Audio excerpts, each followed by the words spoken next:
everybody. Welcome to Amigos Plays, and today we're going to be looking at Amazing Spider-Man. I'm joined by Chad, comic book aficionado. Hello. He's going to fill us in with some of the background of these this game, and we're going to be doing some more comic book games too, just because it's worth looking into. So we're going to pick our language here. We'll play in English this time. Oh. I wonder what Spidey Take 0 is. Well, it seems to be exactly like the other game. So, that's odd. Okay. So this is not what I was expecting. There appears to be some kind of R2 unit. Yeah, you know, Spider-Man, he jumps in a very odd way too. He possesses the ability to jump without bending his knees, which is perhaps part of his radioactive superpowers. I guess he does bend his knees a little bit. This is odd. So you can just kind of hang out up here and all right. Oh, there's Mysterio. That's weird. I didn't see him there before. It's because he wasn't there. Oh. So tell me, so Mysterio? He is a villain, right? Yeah, he's the he was the guy that we just saw down with the purple cape. He kind of has a globe head, like a big and if I remember correctly, you know, his big thing is he can kind of distort reality and make people see things that's not really there. He's a pretty early Spider-Man villain. Probably sometime in the 60s. I don't know exactly when he showed up, but you know, one of the really cool things about Spider-Man, I would say, in terms of comics, the only person who really kind of rivals his rogue gallery is probably Batman, as in terms of having the most interesting. Wow, that was pretty bad. Now I don't really know how you're. At first I thought that you jump on top of this helicopter and it acts like a warp zone. Oh, it acts like, you know, it'll take you to that other place. So like you go up and down, right, and then you jump to a new zone. That you have webs. Oh, yeah, I've got a web power, so maybe that. All right. Oh, you're definitely in a different spot now. So okay, so I'm back with the R2. Maybe you have to go on the ground. Yeah. So let's go down this way. That was really something. It looks like you're kind of low on health right now, though. Yeah. So I don't know how that could be. Let's see. This is kind of all right. So you can stun your enemies with your web. Okay. And it looks like I don't think I'm going to be able to get through that door. I believe it's right. Yeah. Probably. Just want to double check. That swing. But I'm just wondering, even if I swing up there, I don't see an obvious exit.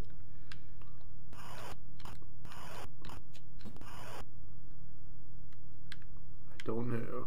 No, I can't start my swing.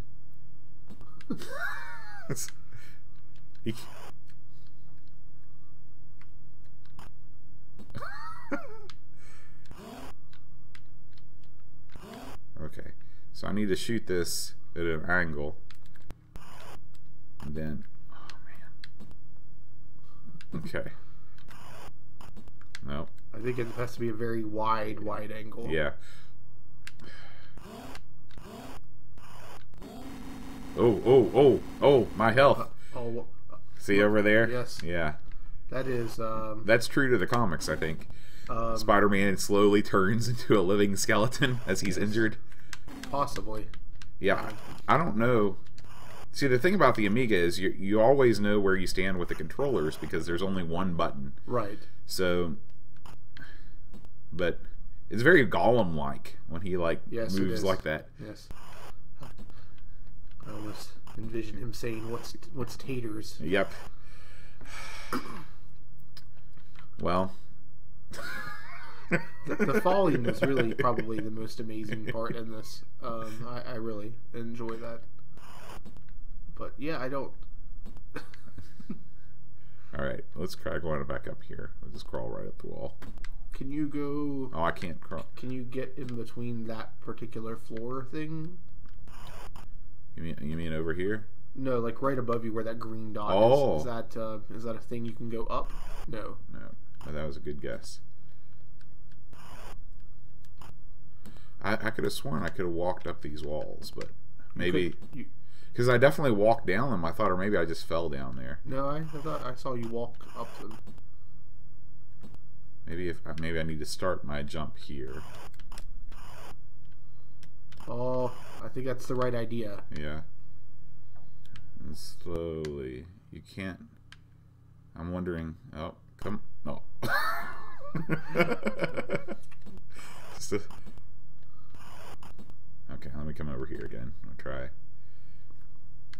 So you said that this was Scott McFarlane, Todd McFarlane. Yeah, Todd McFarlane. Todd McFarlane. Yeah, art. Which would be about right because you said the game came out in 90. 89. 89. Yeah. Yeah, it definitely was because he started drawing Spider-Man. Issue 298, I think, was his first issue. Drawing. There we go. I got it. Oh, I had it. So he did it. He did the run for a little while, and then there was a book that was just. It might have been called. It might. There was a book that he put out that was that was a Spider-Man book that he did issue 1 on, which not too long after that. But then pretty quickly after that he left. Oh, success finally.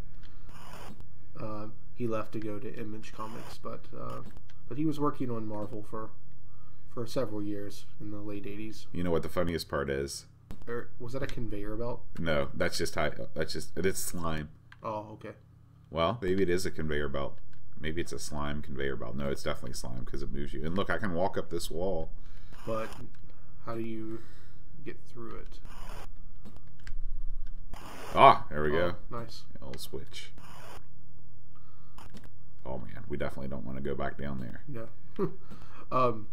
This kind of reminds me of like putting IKEA furniture together. You know, everything should be there, but it still might confuse you. Yeah. What to do. See, if only you could get momentum started from just like throwing up your web and then just starting to swing. Right. How did I do that before? I guess I got to stay on the. No, this side particular picture of Spider-Man, it reminds me of some of the old. There were some books in the 70s, Spider-Man and the Electric Company. Is that the Electric Company that was on PBS? Yeah, it's that kind of thing. Okay. And it reminds me a bit of that art style. So that is not Todd McFarlane. No, that was definitely thing. Oh, the R2 unit. Okay. Well, and thus endeth Spider-Man.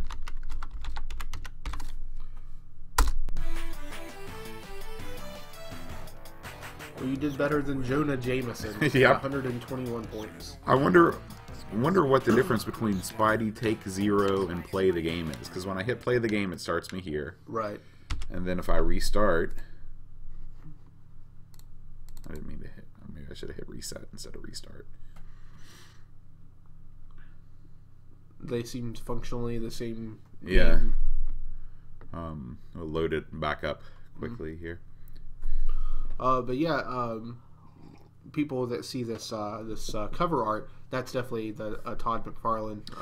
He tended to draw Spider-Man with very large eyes, right? He did. The other thing that gives it away is his really detailed webbing. I mean, as soon as I saw it, I was like, well, yeah, I can definitely tell that's him. But yeah, his eyes, he definitely drew him with pretty large eyes. And the guy who worked on it afterwards, it was the same kind of thing. I forget who that was. Maybe Bagley. I don't remember exactly.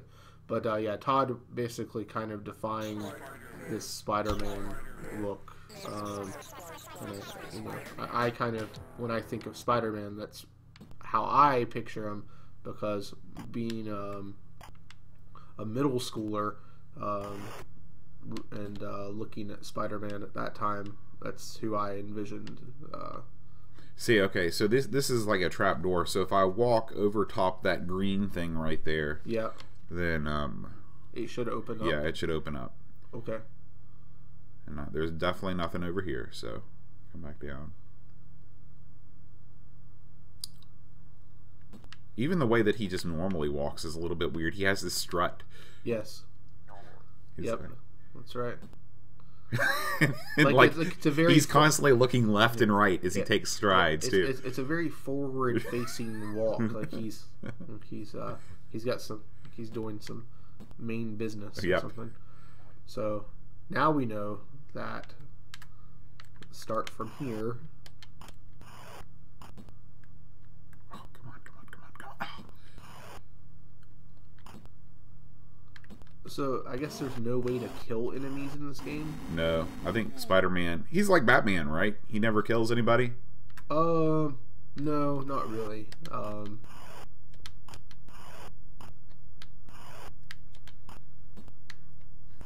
Now, Spider-Man has never died in the comics, right? Well, not exactly. He had a couple years ago.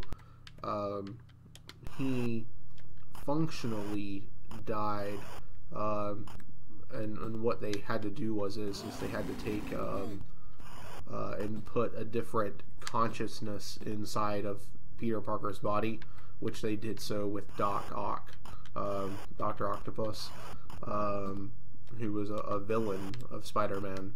But did he turn good? Well, kind of. It was an issue where he definitely was helping people, but he certainly had other kind of motivation, I guess, is to say, of how he was going to operate and things. But what it turned out to be is that the So that's how that works. And now you got to go back. Ugh. Okay. But he ended up actually creating a very sort of almost Tony Stark enterprise situation where it was a very successful business. It was like a Parker Industries kind of a thing, and and then he got restored somehow. I don't exactly know how, but that was issue 700 when that all happened. That was a few years ago, though. Now, is there still a is it just one continuous story? They didn't do what DC did, right, and reboot everything? Well, they've kind of done that recently. They have sort of done rebooting. I wonder what this tunnel allowed you to Well, do. there was a switch there that just turned green when I hit it, right there. Oh, I see. And so... I bet there's going to be a... Yep, there's a wall there now that opened up.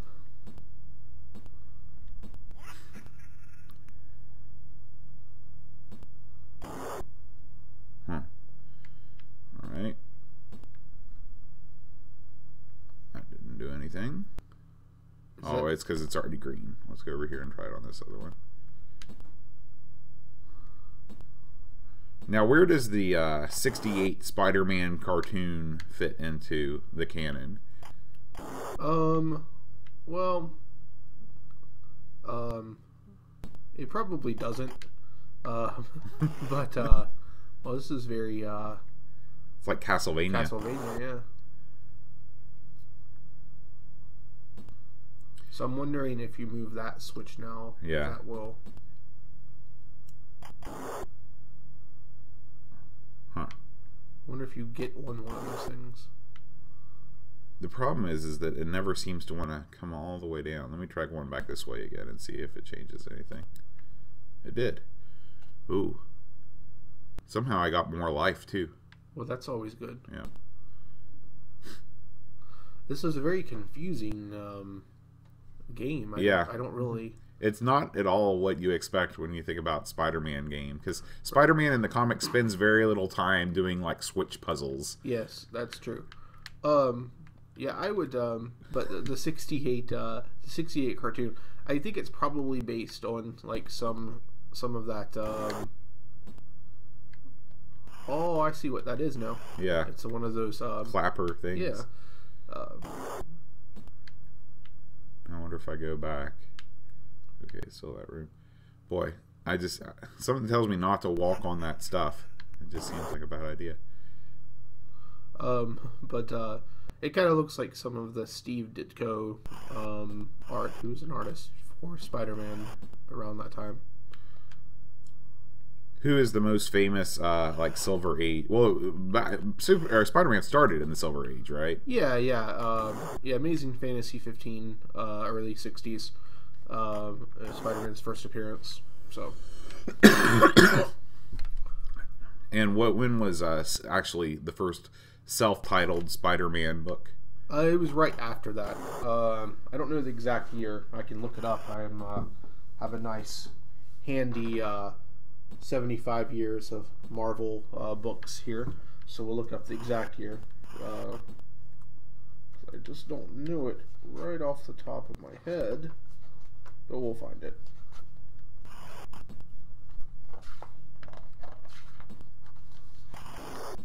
Hopefully it's probably listed in here.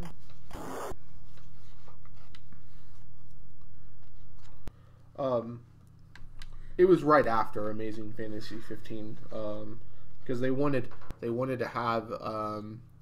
He was pretty popular because he appeared in a book originally that wasn't that. Well, it undergone a bunch of different things, a couple of different titles, and it changed titles a third time with the first Spider-Man book to Amazing Fantasy. It was originally Amazing Adult Fantasy, and then went for one issue to Amazing Fantasy. But to answer your question, Spider-Man 1 came out March 1963, and Amazing Fantasy 15 came out August of 62. Why don't you show that to the camera so you can see Sure. that cover art? Sure. So what we have is, actually, I'm going to pull out a nice little print of Amazing Fantasy 15. We have that there. It's kind of... Oh, there's the camera. Yeah. So that's Amazing Fantasy 15. That's going to be the first appearance of Spider-Man. Interestingly enough, just a few weeks ago, I actually got to hold an actual Amazing Fantasy 15 at a local comic show that I worked at, which was pretty epic because, you know, it's, as far as Marvel books go, that is the quintessential Marvel book to have, and so it was really nice to get to have one in my hand. Well, I think this is going to be all for Amazing Spider-Man. I think I've gone as far as I know how to go. Do you want to give it a shot? Absolutely not. Okay. Well, stay tuned for more Amiga comic goodness in our next video.